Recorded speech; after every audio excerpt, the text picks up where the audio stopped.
James Franklin is a very elite recruiter.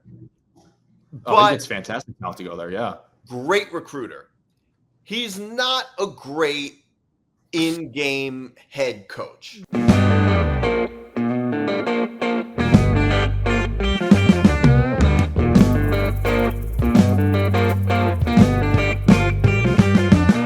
Hey, what's up, everybody? I'm Nick DiMartino. That's Will Charlton. That's Zain, Bando. And this is another edition of Forever Power 5. You can follow us across social media at FP on Twitter and Instagram at FP5 ETB and on TikTok at Forever Power 5, no caps or spaces. You can follow the Empty and Bench Network across social media at ETB Network. You can follow me on Twitter at Nick DiMart, Will at Will Charlton, H13, and Zain at ZanBando99. You can watch all Empty to Bench shows on youtube.com/ETB Network. And you can listen to this show wherever you get your podcasts, and make sure to like and subscribe. And Forever Power 5 is presented by Playback. Stay tuned for later in the show to find out more. All right. So it's been a weekend of upsets. It's been a weekend of unproven teams not proving, is how I would put it. This is seriously like the most mind-boggling, I think, game that I've ever seen. I think this is like the most mind-boggling upset I've ever seen. Especially with the way UCLA has been playing. Seriously, they're like the worst Power 4 team. Yeah, I think it's safe to say they might be the worst Power 4 team. Like, it wasn't bad enough that James Franklin, that Penn State can never win the quote-unquote big game or against top 10 teams. They also ended up losing to UCLA, who is at the bottom of the Big Ten. Want to hear something interesting? UCLA, in their first 4 games this season, scored a maximum of 23 points against UN, and that was against UNLV. Against Penn State, they put up 42. That's against the supposed incredible defense. Insane. Yeah, that's pretty unbelievable. That Penn State just coming off a loss like that, just completely. I mean, what were they favored by again? 24.5? They were favored by like 26.5, I think, at one point. Yeah. Like, it seriously is like the most mind-boggling upset I think I've ever seen. Like when I first checked the score, because I didn't watch the whole game, when I first checked the score and saw UCLA was up 21-0 or whatever it was, I was like, what on earth is happening? Yeah, because that was my first reaction to, and my other reaction, which of course didn't end up coming true, is I thought, without even looking anything up there, I thought somebody had injured Drew Aller. I'm like, what happened? Yeah, but I mean, this was very unlike Penn State, because as much as we talk about Penn State not being able to beat top 10 teams, they never lost games like this. We've never seen Penn State lose a game like this. And they kill these type of opponents. They annihilate them. But also, coming off a loss like that, you'd think that they'd have something to prove. It's not even like you'd think that they'd have a bounce back game. You'd think. But this was the prime opportunity for it. But this looked more like a trap game for Penn State, which normally that doesn't happen when a team is coming off a tough loss like that. Seriously. Like, I don't understand how you suffer that heartbreaker in double overtime against Oregon. And it's like, okay, 2 really good teams were going at it, 2 elite teams who we thought at the time were elite, of course. We're going at it, and the better team ended up winning the game because mistakes were made towards the end of the game by Penn State. Now, I guess that loss completely derailed them, because like it's so hard to wrap my mind around how you don't. And granted, I know that like UCLA fired Deshaun Foster after the 0-3 start and stuff like that, but their offensive coordinator had like never called a game in his life before this. And that's just like, that's the whole thing, that like, how on earth do you suffer a heartbreaking loss and then come into this one just not prepared, as if you thought you're going to show up and get a win? Yeah. And also, like, which granted, most teams have done that to UCLA, but Nico Iamaleava has become like a running joke in the college football world. Seriously, he's been terrible, and he didn't. He didn't play that well in the game. Honestly, he killed him on the ground. He didn't play that well through the air. Well, he's become a running joke as the guy who foolishly left Tennessee for UCLA, and now look how bad UCLA is and all that. Like, that's what he is. Like, he's become a laughing stock. And they put up 42 points against Penn State, 19 more points than the second most points they put up this season. They only put up 10 against New Mexico, man. Like, how does that even happen? How does that even happen? It's because college football has a ton of parity attached to it, and sometimes these teams just go in sleepwalking, and that's exactly what Penn State did. They're like, these next few weeks, we got UCLA, and then Northwestern comes here.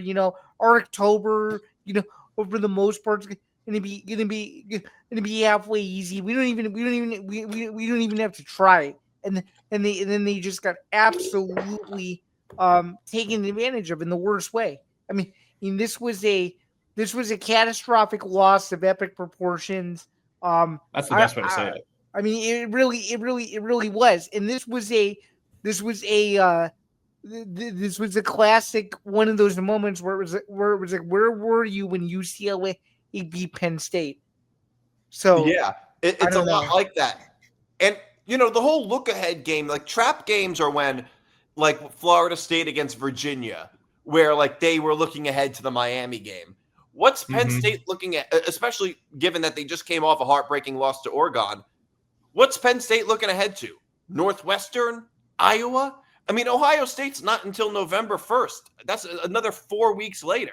Like, why is that? Like, it doesn't even make sense as like a trap game. No. That's what's like the most interesting part to me, because like we were talking about, and I don't mean to beat a dead horse by talking about this over and over again, but it's like you suffered a heartbreaking loss and then you respond like this.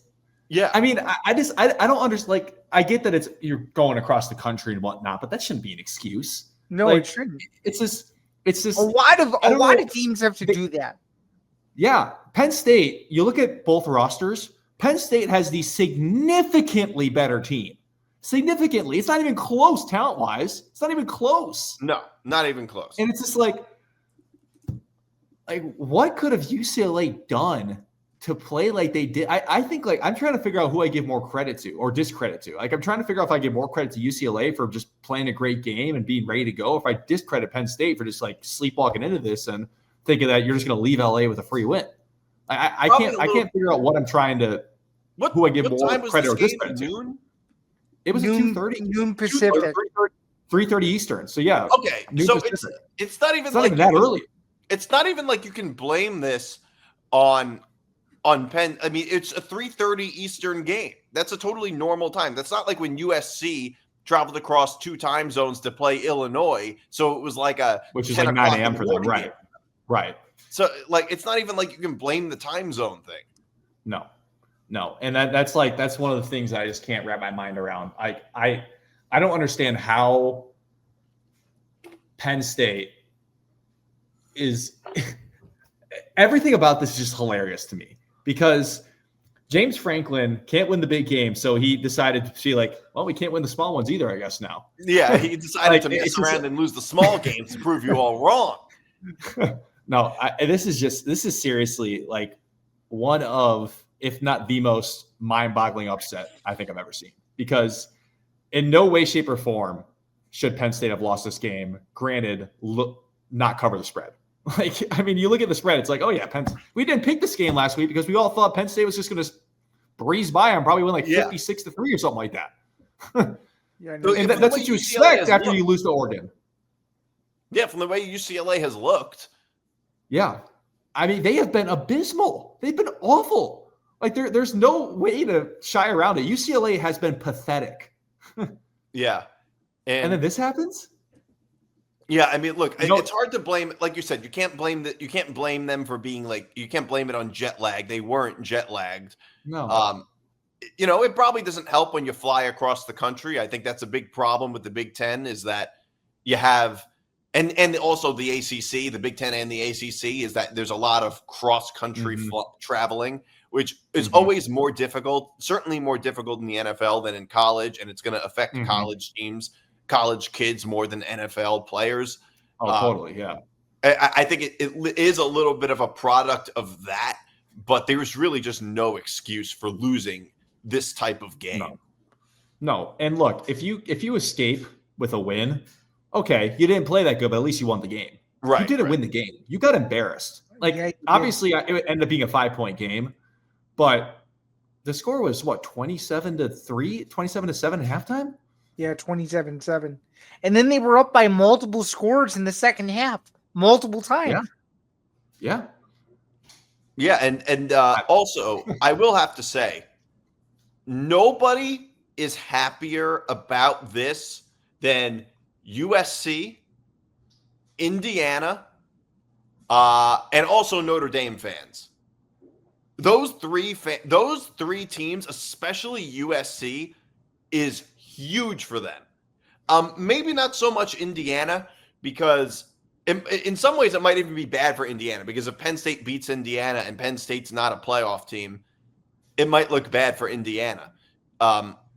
But this is a huge opportunity for USC. And you know what? This type of thing does happen.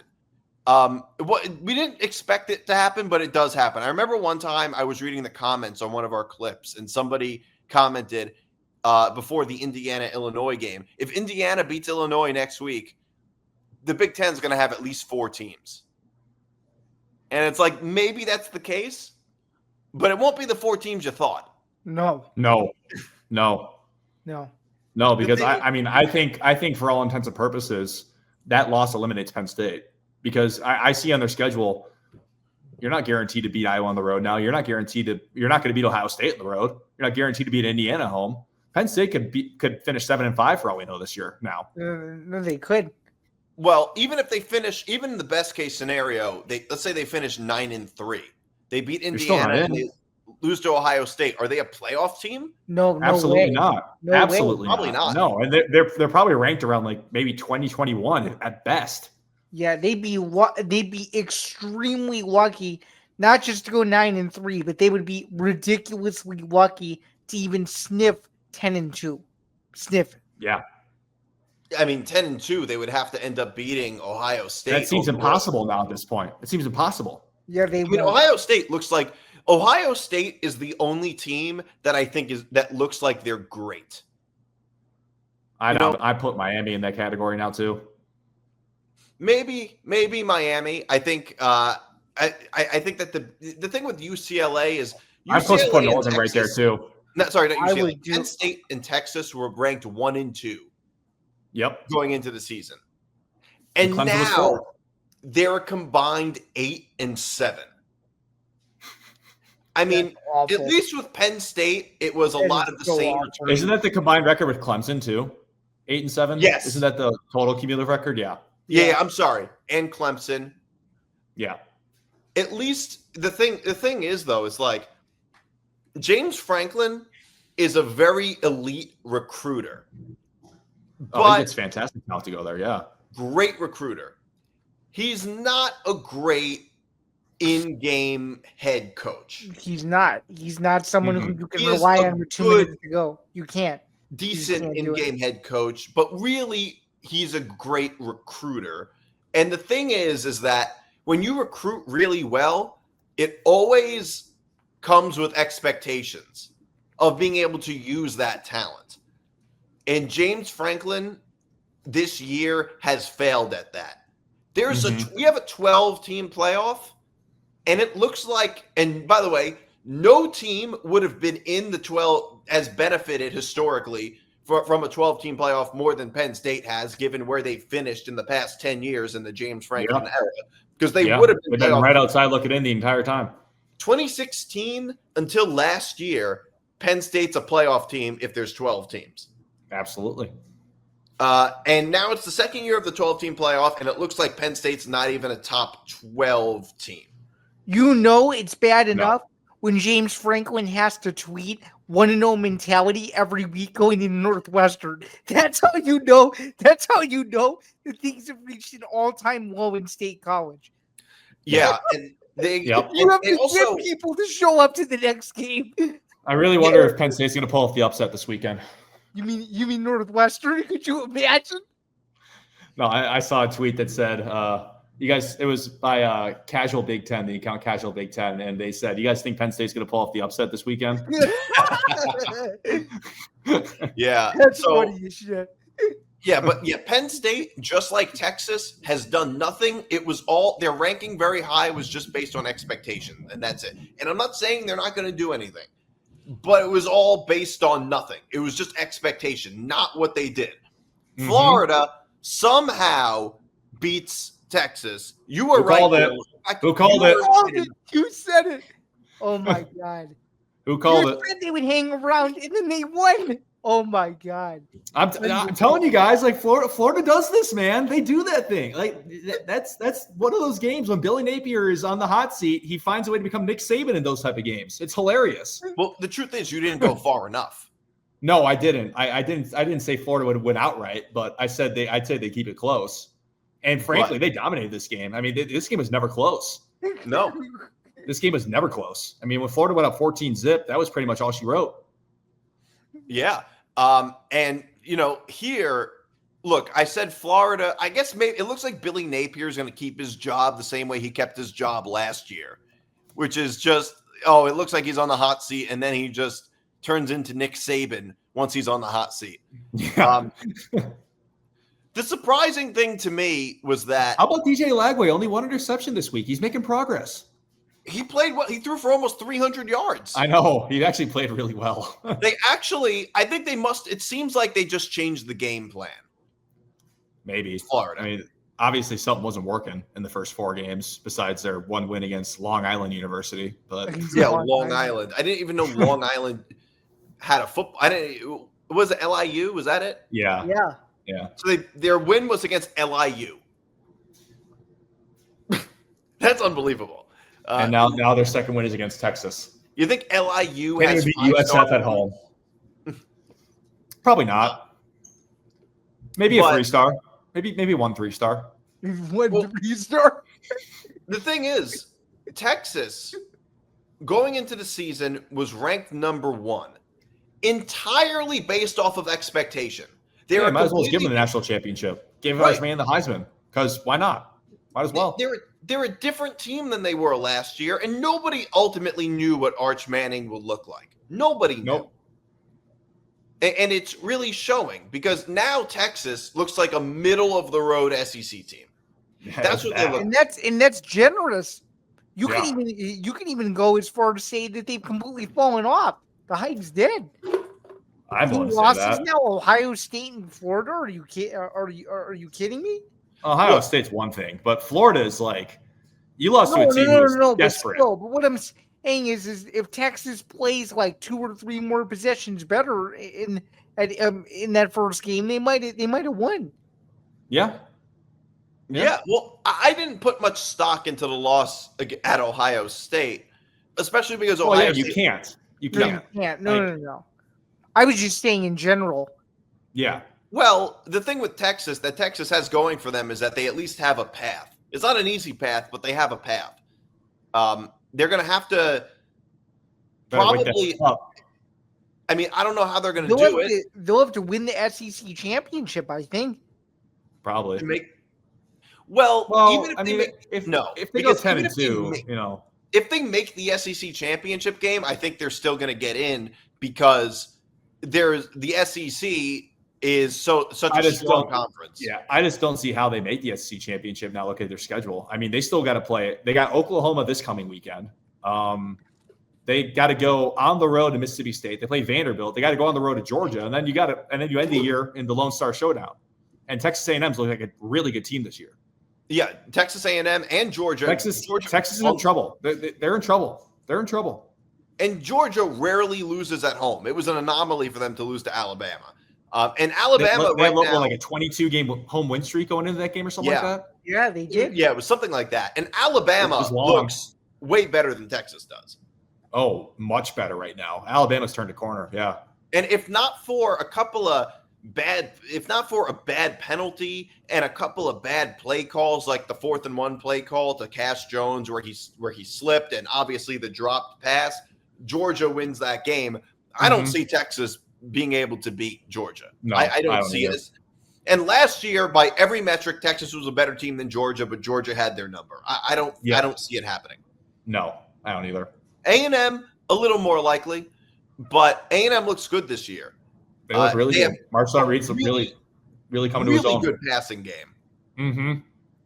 They have two of the best. They got 2 great wide receivers in the transfer portal, and they look like a much improved team. Texas hasn't shown anything.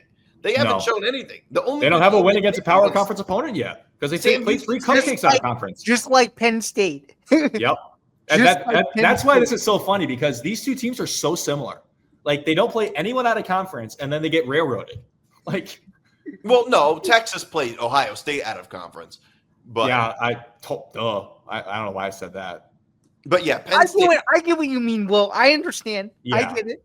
But they haven't beaten anybody out of conference. That is true.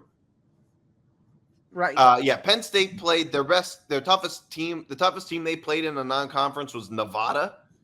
Yeah. Probably. Yeah, they didn't play anybody in the non-conference. But yeah, but also it does say Penn State. They usually don't play anybody in non-conference to begin with. Yep. Well, not quite as much as teams like Iowa. Right. But a lot of years Baylor. Well, Iowa has to play Iowa State every year, so. Yeah, that's true. Anyways, that's neither here nor there. No, but Florida, it says, but also I was thinking that that Texas's defense would just overwhelm DJ Lagway, because Texas is really a defense-first team. I didn't think Arch Manning would have to play hero ball or play any better than he did in order to beat Florida. Like, even though everybody's talking about Arch Manning, I think it's a lot more shocking what happened to Texas's defense. Giving up 107 yards to Jaden Ball. Yeah. Like, they got terminated on the run game. Florida was running it down their throat the entire time. Yeah. Ball had one hell of a game. Yeah. And it was DJ Lagway threw for 298 yards. And honestly, he was pretty damn efficient too, 21 to 28. That was definitely the best game DJ Lagway's played this year, for sure. Has DJ Lagway even thrown the ball 28 times this year? It's a good question. I don't know. It seems like they just totally revamped their entire strategy, which makes sense because whatever it was that they were doing beforehand wasn't really working. But it seems like Texas's defense was just not ready for whatever Florida had for them. That's just what it seems like to me. Was this another case that Texas was looking ahead to Oklahoma? Yeah, could be. But by the way, like Arch Manning, if you had told me he would throw for 16, it would go 16 for 29 for 263 yards for 2 touchdowns and 2 interceptions, I'd be like, yeah, Texas probably wins that game. That's what I would think. Like, his stat line doesn't look terrible. Although the problem is the offense, he was running for his life. And so the offensive line for Texas was not great, but also Arch holds on to the ball for too long. He has the same problem that a lot of young quarterbacks have. He has to get rid of the ball. He holds on to it way too long. Yep. No, I fully agree. And also, Texas' run game is non-existent too. I mean, Florida had a phenomenal game plan on defense, So hats off to the Gators for that. I think that just when you look at this from a standpoint of where does Texas go from here now? It's like you just got punched in the mouth in your first conference game. Is this a wake-up call or is this reality? Like, I'm trying to figure out what is the deal with Texas, because after Ohio State, like we said, you can't make many like judgments based off it. Like, yeah, you lost the game on the road to Ohio State. Oh well, yeah. Look, that's not going to hurt you come the end of the year. Look what we thought about Alabama after they lost to Florida State. We all thought, oh, they're in a lot of trouble. Now Alabama looks good. Exactly. So I guess that's why they say you can't really you got to take week 1 with a grain of salt usually. But no, I mean, to have a loss like this where the score was not indicative of how lopsided it really was. I mean, Florida was up by 2 scores the entire game. So it's like, I think, like I said, I think Texas is in a lot of trouble. Like, I really do, because I think you're at a point in the year where you can start making that judgment based off how they've looked. And obviously you've annihilated the teams you're supposed to, sure. But you face a team that's desperate and in a like the worst way possible for a win. All you got to do is just go in there and get a win. I don't care how you do it. Just go in and get the win. They got punched in the mouth. They were down by 2 scores the entire game. Texas is in a lot of trouble because like we've been talking about, this path is not easy the rest of the way. Yeah, and by the way, this is the second time that Florida has almost completely shut down an SEC run game. Yeah. They did it against LSU, and they did it again. Florida's got good defense. Not that LSU could really run the ball against anybody. They couldn't do it against Ole Miss either, who's not known. Hey, but they got the win, though. They got the win, though. They did. They got the win. Yeah, the funny thing is, I don't think anybody could feel more vindicated about that than about LSU losing to Ole Miss than the reporter, because he's probably looking at that game and it's like, I was right. I was right. They couldn't run the ball. Yeah, he probably did. He probably was thinking about that a little bit. I would suspect for sure. But yeah, this is the second time that Florida's defense has just completely shut down a run game. And the biggest problem for Florida has been their quarterback play. DJ Lagway. I mean, look, how many games you're going to win when you throw 5 interceptions? Florida's just played themselves out of games. Like they play themselves out of the USF game. They play themselves out of the LSU game. I don't know. I don't know what to say about Florida. I mean, obviously they come into the year preseason ranked 15 because there is a lot of I guess hype around them for some reason. I didn't really see it, but the defense has been very solid so far. Maybe DJ Lagway's turning a corner after this week. Who knows? But I don't know. I still don't think Florida's really that good. No. Florida is probably going to be the same Florida team we've seen for the last decade. Yeah, they'll finish 7-5 and go play like a Sun Belt team in a bowl game. And they'll probably win. Yeah, they'll finish 8-5 like they have the past 3 years or whatever it's been. Yeah, and Florida is Florida. They are they're currently 2-3. They already have 3 losses, and they still have to play A&M, Georgia, and Ole Miss, and Florida State, and Tennessee. Yeah, they're basically cooked. I mean, they might be able to pull off one of those games like they did last year, but I mean, Georgia, A&M, Ole Miss, Florida State, and Tennessee is just a gauntlet. Yeah, they've got the hardest schedule in the country. They could end up being a really, really good 4-8 team. The best 4-8 team of all time. Or I would say, 5 the greatest 5-7 team of all time with all 5 wins, or most of their 5 wins being upset wins. Yeah, because because maybe Mississippi State and Kentucky, it would be the greatest 4-8 team ever, because five of their the next 7 games are just really tough. It's a gauntlet, man. But that's just what Florida is. They're almost like the Purdue of the SEC. They like to play spoiler. It's a good way to say it. It's not Purdue anymore, obviously, but it's a good way to say it. The old Purdue, yeah.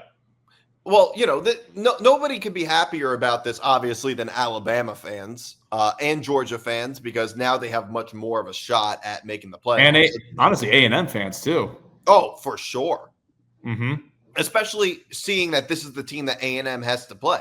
I mean, A&M is now definitely favored. It's going to be a difficult matchup for Texas and for Arch Manning, because Mike Elko is one of the best defensive minds, certainly in the SEC, probably in the country. Oh yeah, and to have an offense like they have too behind that. Yeah, they have a really dynamic pass game this year. They've really improved since last year. And A&M, I think, they're going to be favored against Texas. They're going to have to play Georgia and A&M, and they're not going to be favored in either of them. There's a solid chance Texas goes 8-4.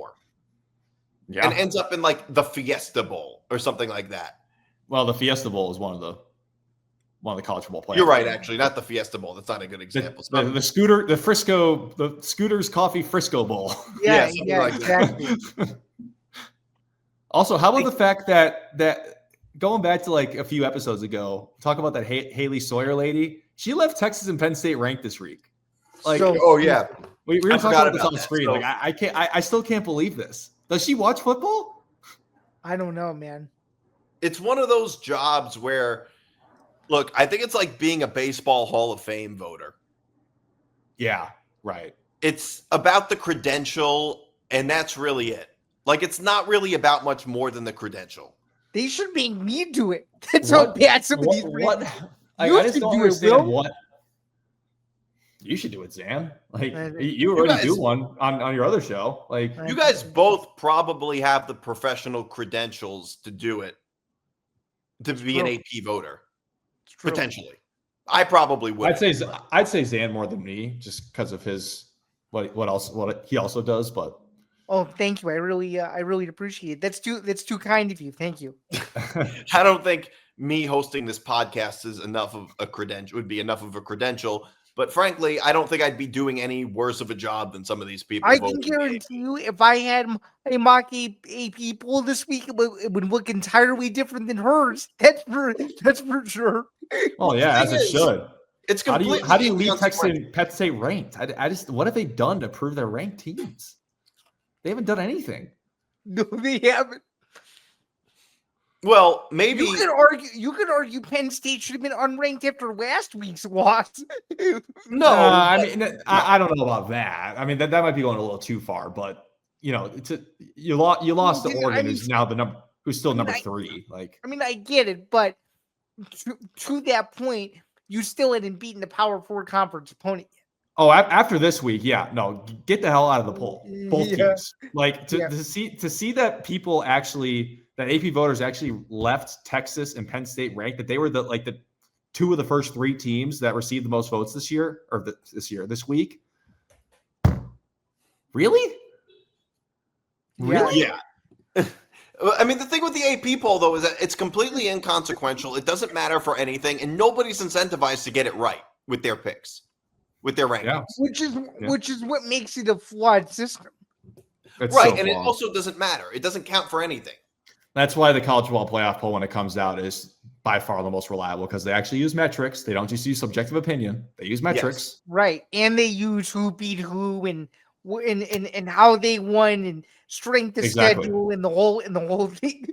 That's why you might see like a really good 3-loss team be ranked above like a average one, like an Indiana from last year, maybe, who didn't really have a strong schedule. You know what I mean? Yep. All right. Miami, speaking of Miami, beats Florida State. Miami has taken such a turn from last season. They look good, like so much better. This is a really good football team. Their defense has looked phenomenal. I'm not going to sit here and say Miami's a great team, but they're close. They're awfully close to a great team. I'm bought in on them. I'm bought in. Especially Miami's defense. Yeah, that's the main thing, because like you have a really good offense as well, and now you got this defense that's. I figured Miami was already a good team after beating Notre Dame the first game of the season. Well, sure, but like I think the way Miami also let Notre Dame back into that game. It was a very Mario Cristobal moment. The same thing with this game. They were crushing them. What was it, 28-9, and then Florida State reeled off the 13 points in the fourth quarter. They scored 19 points in the fourth quarter. Yeah.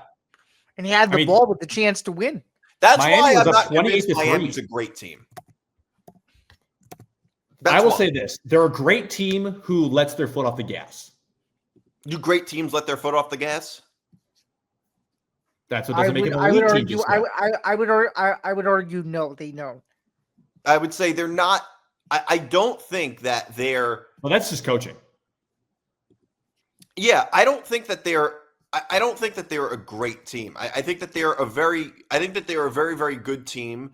They have a really good defense, but they did blow 19 straight points in the fourth quarter. Like, that's not gonna work. They get a little too comfortable when they're up big.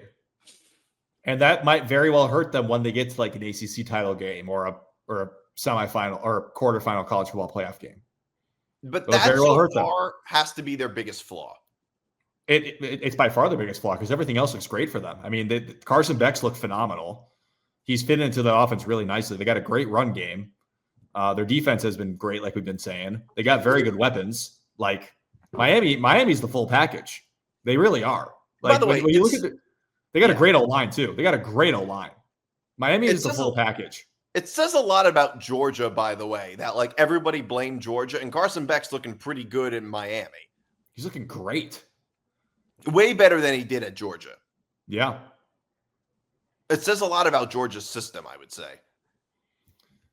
That he would go to a team like Miami. Maybe.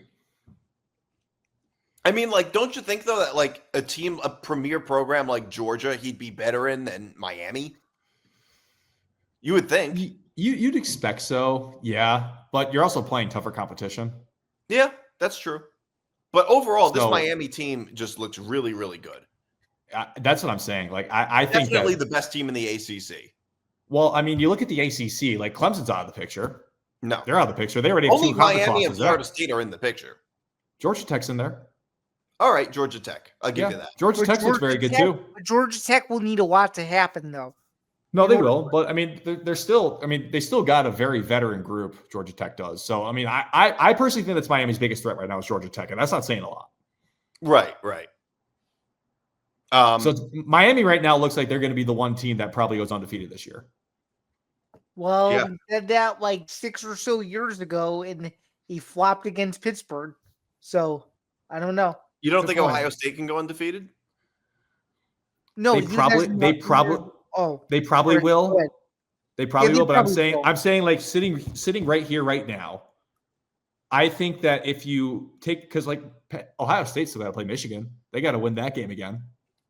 They haven't won that game in 4 years now. Yeah. So they got to get back. That's on the road too. Mm-hmm. So Michigan's looking pretty good right now. I don't know. I mean, I think just looking at the schedule, I think Miami is your best bet if you had to pick one team to go undefeated, I'd take Miami. You're right. Just because they play in the ACC and the ACC is pretty bad, generally speaking. Worst. They don't even have any ranked teams on their schedule. That's what I'm saying. Like they don't play Georgia Tech. Game. They don't play Georgia Tech this year. Like they wouldn't play Georgia Tech until the hypothetical ACC championship game. Yeah, or Florida State. Possibly. And again, that's not saying a lot. No, it isn't. And who's to say that if Miami rematched Florida State, that Florida State would have any different of a chance than they did this past Saturday? Well, and the thing about Florida State, they already have 2 conference losses too. I know. So they're in a hole to try and make the title game as well. Yeah. The Alabama win's not going to do them any good. Mm-mm. Hey fans, Novig is here to change the way you play. Available in 35 states, including California, Texas, Florida, and New York, Novig is America's #1 sports prediction market, and it's 10 times more profitable than traditional sports books because there's no house edge. Instead, you're betting directly against other sports fans just like yourself. Novig is also the only free exchange, which means you keep every dollar you win, whether you're putting plays down on the NFL, the NBA, the NHL, Major League Baseball, college sports, or even UFC and tennis. Novig gives you the power to pick the best odds, or better yet, set your own. Sign up today with the code ETB Network, and you'll get 1,000 Novig coins plus $5 in Novig cash, and special bonus offers like spending $5 and getting $50 back. Novig, where fans play smarter. You must be 21 years or older to play. Please gamble responsibly. Gambling problem? Call 1-800-GAMBLER. Forever Power 5 is presented by Playback. Watching sports is more fun with others, but we spend too much of our time watching alone. Playback is a virtual space where communities can stream live sports together with everyone perfectly synced up. Creators can hop on stage, deliver their own play-by-play analysis and commentary, and invite viewers up for Q&A. Playback makes watching sports fully interactive and a social experience. From playing fantasy sports, repping your favorite players and teams, and watching the commentators and communities you care about. Win or lose, sports are best enjoyed together. Join our community by going to playback.tv/ETB network to find out more, including our live stream schedule. And now back to the show. Let's get into some picks. The Forever Power 5 odds are presented by Novig. These are Novig odds that we are using. Ohio State, it minus 14.5 at Illinois. You guys can go first. Well, I'll let you start. Oh man. So Illinois was a 6.5-point road underdog heading into the game against Indiana. 8.5, I think, actually rose to. Mhm. And that was your first test of, because I think Indiana is right on the precipice of being among the Big Ten's really, really good teams. We'll find out this weekend when they play Oregon. We'll pick this game. We'll pick that game later too. Illinois got steamrolled, got embarrassed. And after that game, I kind of lost a lot of hope in this football program. They bounced back very nicely the past 2 weeks. They got a great win at home against USC, who was undefeated going into the game. And then they didn't play great, but still won on the road against Purdue by 16 points. Granted, Ohio State is looking like the cream of the crop once again this year. They're number one for a reason. They have been phenomenal so far. And this is the first time these two teams are playing in a long time. I really want to be wrong in my pick here. I unfortunately see Ohio State winning this game by between 21 and 24 points. I think that Ohio State is just too much for Illinois. I thought I'd be a little bit higher on this game come the start of the season, but when I saw what Illinois went up against when we played Indiana, it's like, man, I don't know. I want to be the most wrong person in the world by this. I want to see Illinois at least cover the spread, but I don't know. Ohio State is just so good. And Illinois has given up the third worst yards per game defense of the Big Ten. Ohio State's going to tear up the defense, especially since Xavier Scott, the top cornerback, is not playing. Now, if Illinois can score against the best defense arguably in the country, might be a different story. But I just don't see it. I think Ohio State's going to get up too big too early, and it's just going to be playing from behind the entire time. So I'm taking Ohio State. I'm taking the over. So when you say too big too early, what are we talking? We're talking like a 14, 17-point deficit. We just can't recover from it. Okay. Yeah, so my thoughts on this is probably the biggest Illinois home game in, I would say, 30 years. Oh, for sure. I've seen so many 100%. people that are so excited for this game, either people that are going to this game or canceling all their plans to watch it. This could be a program defining game for a team that really has not had a critical signature home aimed win against a top 5 team in a very, very long time. They have a chance to do it this Saturday. And I'm going to be a little different and say that I think Ohio State wins, but I think Bielema's team has something up their sleeve to where they keep it close and they keep it interesting for at least 3.5 quarters, and they kind of falter late, but they only lose by 10.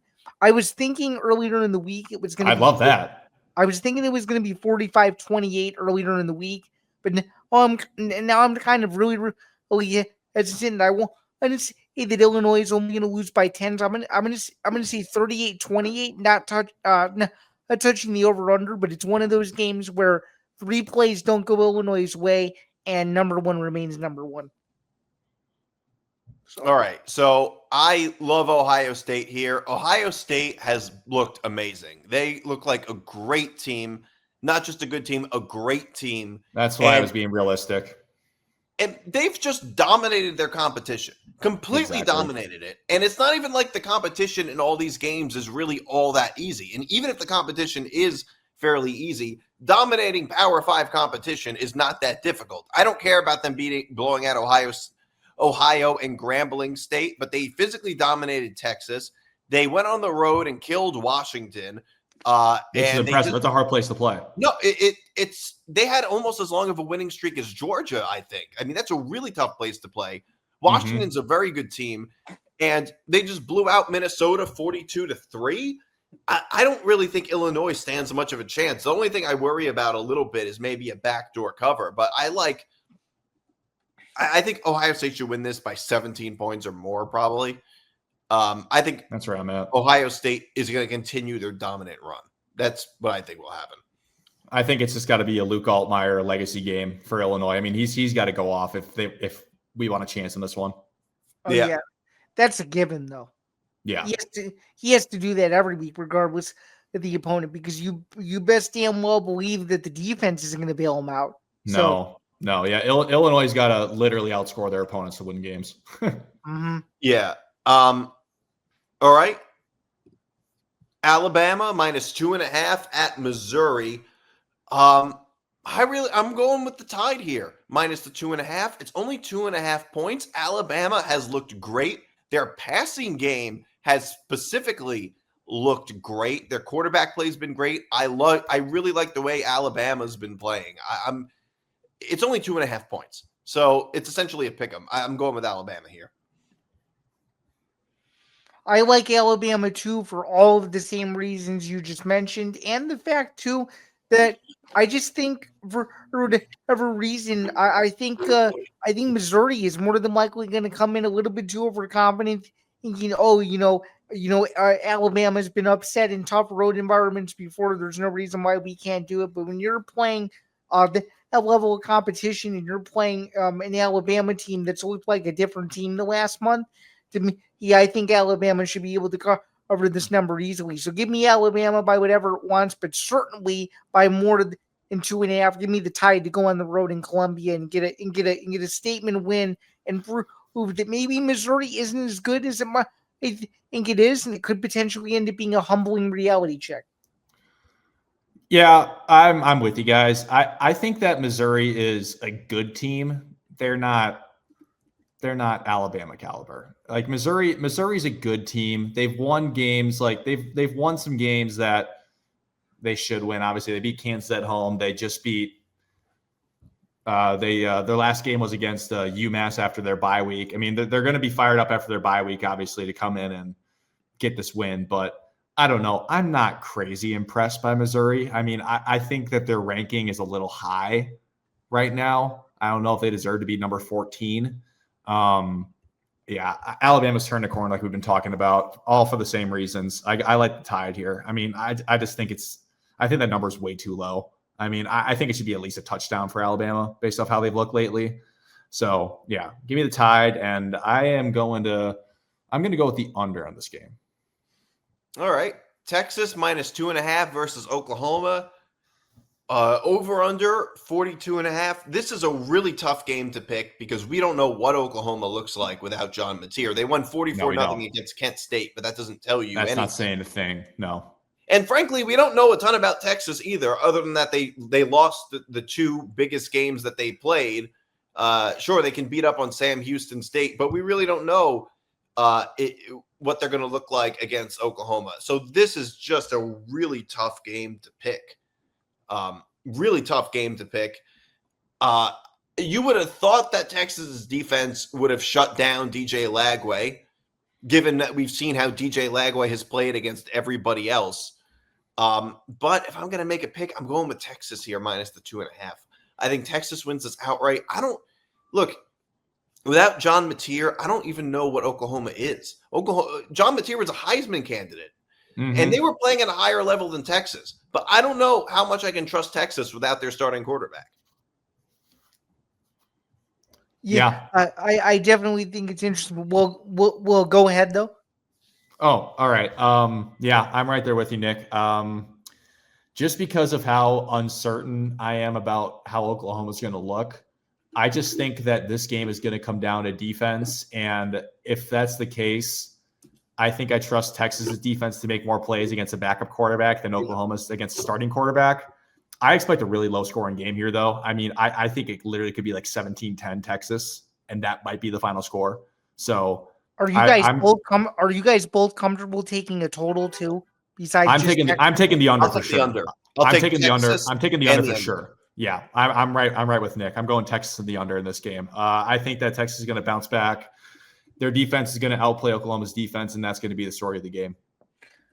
I'm just going to go more conservative and pick a total because I simply just don't know how either of these teams are going to look. So give me the under 42.5 in the River game. And what's honestly a rare pick from probably all of us, just considering this game is known for being a high-scoring affair but we're all in agreement. Oh yeah, that won't happen. It's usually a track meet. Like it's usually whoever gets to 45 points first wins. Well, they're SEC teams now, not Big 12 teams anymore. Exactly. Defense actually matters now. Yep. All right. Big 10, Indiana at Oregon. Game of the week. I love Oregon here. I think Oregon is maybe the second or third best team in the country. I don't think they're as good as Ohio State, but they're right there. And I don't know how much I don't know how much I really trust Indiana that much. What happened last year in all the big games that Indiana played? Sure, Indiana blew out the Little Sisters of the Poor, but how did they look even against Michigan? They barely even won that game. Right, and that was arguably known as their best win, which is not really saying much. No. And I understand it's a different team, and I understand the Illinois win was better than any of their wins last season. I don't know how much I trust Indiana. I don't know how much I trust their defense. I like their offense a lot, but I don't know. I like Oregon here I like Oregon and the over. Even though it's a little high, 55.5. I still like Oregon and the over. Okay. Will, go ahead. I do like this Indiana team. I think they're a very solid group. I think that the Illinois win was a statement. If this game was at home, if Oregon was going to Indiana, I'm picking the Hoosiers to win the game outright. I really am, because I like this team a lot. I do think that they are very talented on both sides of the ball. Fernando Mendoza is a very good quarterback, but the way they played on the road against Iowa baffles me. They did not look good in that game. No, they didn't. And they arguably should have lost. They should have. Iowa missed a field goal late in the game, and then Indiana scored a touchdown to win the game. Mm-hmm. So I look at this, and I think that there's just a little too much of a talent gap between Indiana and Oregon, and this is in Eugene. I think that I agree with Nick. I think Oregon is a top 3 team in the country, and I think that Dante Moore outplays Fernando Mendoza at home. I just think that similar to not in the same case of how I think Illinois Ohio State would go, but I think Oregon gets up early and doesn't look back. So it might be a little bit closer than what I'm expecting Illinois Ohio State to be, but I think that Indiana's going to struggle in the toughest environment they've played in so far this year, and Oregon's going to be able to get this win and cover that number. Okay, are you comfortable taking a total, or are you not touching it? It's a little too high for my like. I'm going to stay away from that one. Okay. Yeah, my thoughts on this game are pretty simple. You're asking kind of a lot out of Indiana. It's really their first true road test of the season, and you're playing an Oregon team that literally has not skipped a beat pretty much all year and has done everything they're supposed to do. Or Oregon can win this game by however much it wants. I understand that Indiana's a really good team, but as Will alluded to, when Indiana goes on the road, it's a shell of the former Indiana teams that maybe weren't as good. And I think the shell comes out. Give me Oregon and the over in Eugene on Saturday. All right. So we both have the same pick. Georgia minus 3.5 at Auburn, over under 46.5. I love Georgia here. I love Georgia partly because they're a team that's still being doubted even though they beat Kentucky, they're still a team that's being doubted after losing to Alabama. No team is better when they're being doubted than Georgia. I've said this many times. The other reason is Georgia has a really, really good defense. Auburn, their offense can't quite really get it together. Jackson Arnold is constantly getting sacked and running for his life. Auburn is never able to put up a lot of points. And there's this year for Auburn, it's just like they're not terrible, but they've had a lot of missed opportunities. I love Georgia here minus the 3.5. I think they win by like 1 score or more. I don't think the 3.5 is enough. I think Georgia wins this pretty handily. Okay. Well, what about you? This is what's it called again? The biggest rivalry in the Deep South or something like that. I can't remember what the Auburn, rivalry- Alabama is a bigger rivalry than No, that. it is, but there's like something the Deep South's biggest rivalry or something like that. I can't remember what the rivalry name between these two is called. Anyways, I think that this is going to be a low-scoring slugfest. So I'm going to confidently take the under on this one. I also think that Auburn is a team who knows how to stick. The Deep South's oldest rivalry. Deep South's oldest rivalry. That's what it is. Yes. Yeah, I don't know why I said biggest because that's just not true. But the Deep South's oldest rivalry. This is going to be a slugfest, a low-scoring game. Defense is going to take over. And I think that down the stretch, it's going to be really close the entire way. I like Auburn plus the 3.5 here. I think that Auburn's going to find a way to stay in this game the entire time. It's because their defense is going to make a lot of plays and make Gunnar Stockton be uncomfortable. I just don't like the Georgia playmakers to really make enough plays to really get themselves past that 3.5 number. So Georgia can still win the game. Might only be by like field goal though. So I like Auburn to cover this number, and I'm going to confidently take the under. I like Auburn to hang around, but I don't like them to cover. I hear you. I think Georgia's going to pull at Georgia. Yeah, go ahead, Zan. Yeah, I just strictly like the under here. I think it's gonna be one of those games where it's gonna be turnovers galore, and I think it's gonna be something like a fumble or an interception or something loses Auburn in the game. But I'm not comfortable enough to touch the spread just because Auburn seems to show up in these kind of games, whether it's Georgia, A&M, Alabama, any of these huge games of Jordan Hare where they're really coming in and the hype is around them and maybe their record isn't as good. They always seem to play well against these really good SEC teams, and I think Auburn will be able to do the same thing. But I feel confident enough in the total here, so I like the under. I like the under on Saturday. All right, Michigan at USC. USC is giving 2.5. I really, really like USC here.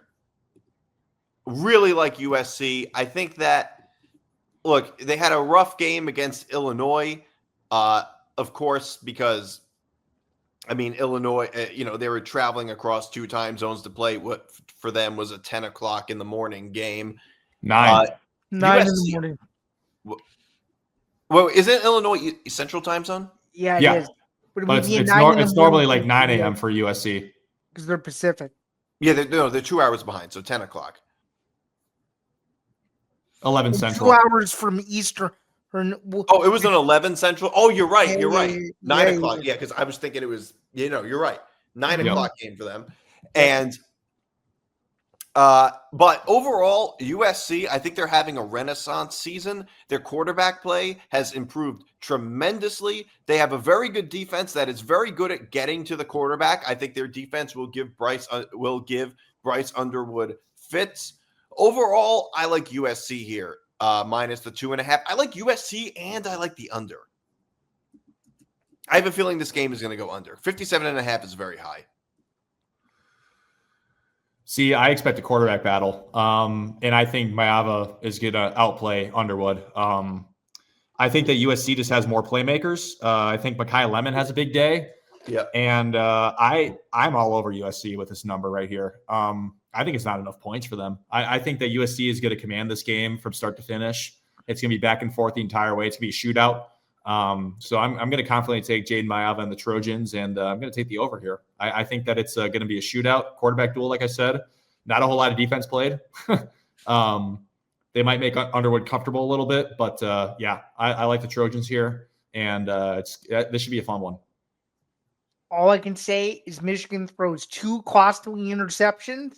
One of them is a pick 6, and USC protects home field advantage and wins the game. That's what I think. All right, interesting. Finally, one last game. Florida at Texas A&M. A&M is giving 7.5. This game, the hook scares me a little bit because of who Florida is. It's pretty scary. I am still going to go with Texas A&M. I have a newfound belief in Mike Elko and Texas A&M.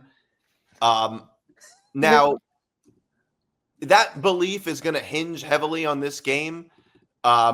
So like they do scare me a little, but overall, Texas A&M, especially on offense, has looked really good. Florida might have a little bit of a high from the win against Texas. They're going on the road. It's second of all, A&M saw what DJ Lagway was able to do against Texas. So I think they're able to prepare for it a little better than Texas was able to prepare for DJ Lagway. I really like A&M here. I don't think Florida's defense is going to look as good as they did against LSU and Texas. Texas A&M's offense is just on a whole nother level, and they can score. They can put up a lot of points.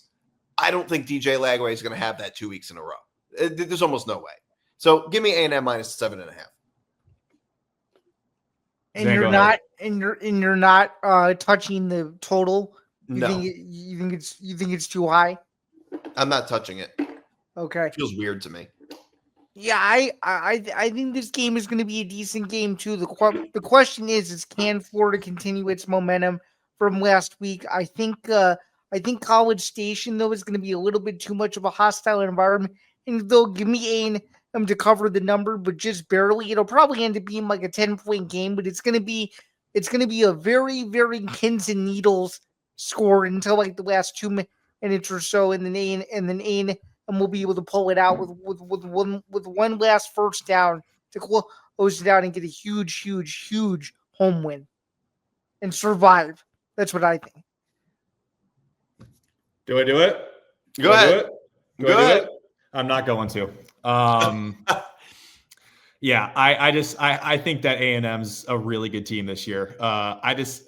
I think Mike Elko has become one of the better coaches in the SEC. He has done such a great job with his A&M program in only his second year.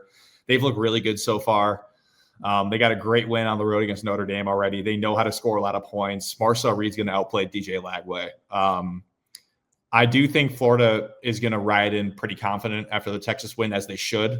But I think they're going to get a taste of reality a little bit again. And that number does scare me because I could totally see Texas A&M like winning this game 27-20. But I think ultimately like it'll be somewhere around like 28-17, maybe somewhere around there. Like it could be something like that. So I think that A&M is going to cover this number. It might not come to the fourth quarter. Like Florida's given up a lot with like the Miami game and the LSU game, but I think A&M ends up covering this number. And I just don't feel confident taking an over-under here. Okay. All right. That's our show this week. Thanks for tuning in, everybody. I'm Nick DiMartino. That's Will Charlton. That's Zain Bando. You can follow me on Twitter at Nick DiMart, Will at Will Charlton, H13, and Zain at ZanBando99. You can follow the Empty the Bench Network across social media at ETB Network. And you can follow this podcast on Twitter and Instagram at FP5 and on TikTok at Forever Power 5, no caps or spaces. So see you guys next week. Cheers.